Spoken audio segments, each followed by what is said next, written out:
За битээр за битээр нуурн дээрээ л өнөөдөр бүтэн сайдвар.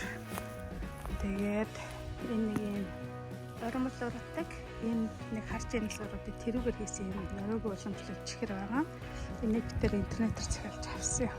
Тэгээд энэ болохоор эртний тэнгүүд одоо ямар нэгэн байдлаар өвдөж барсан нэг тороол гэдэг амтнд хорлогдсон байж магадгүйгээд тэгээд тэрийг анаагадаг ичээдтэй гэдэг энийг яддаг байсан юм байна. Тэгээд энэ жимсний найр чихрийн найрлан гэвэл юутэй нэг өвөрмөц амттай яг манайхаар ирэш шиг байсан.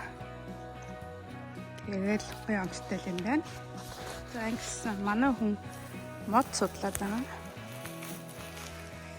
За энэ тэр шинэ папага болоо талхай идлээ. Тэгээд энийг үзүүлээ.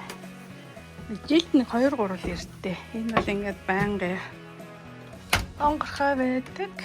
За дотор нэг юм байна.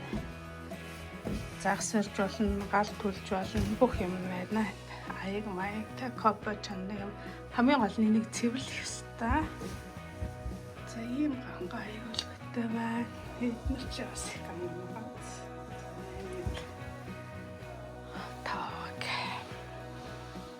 Хүүхдүүд ирэхээр хүүхдүүд таамаас нааш иртээ. Мод байна. Зис сав байна. Ингээ галаад байна. Эндээ хувцас тавьдаг л гэж болно хатаа. Энд бас жоохон дуг хийж болж байна.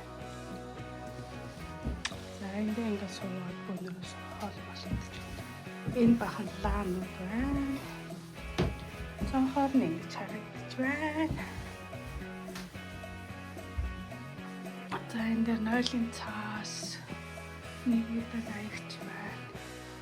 Манай хүн ингээд гавхасууж байна энэ. За энд ингээд ирсэн сэтгэлдүүд энд ингээд бичдэг. За манай хүн бичсэн. Манай хүүхдүүд бас бичсэн байна.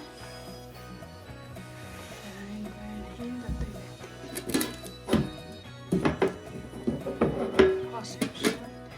заримдаа чихэр мөхөд гэсэн үг. За нэг юм руу газар ирлээ тэ. Өнөөдөр чинь хаврын сүүл сарын ширээ нэгэн болж байгаа шүү.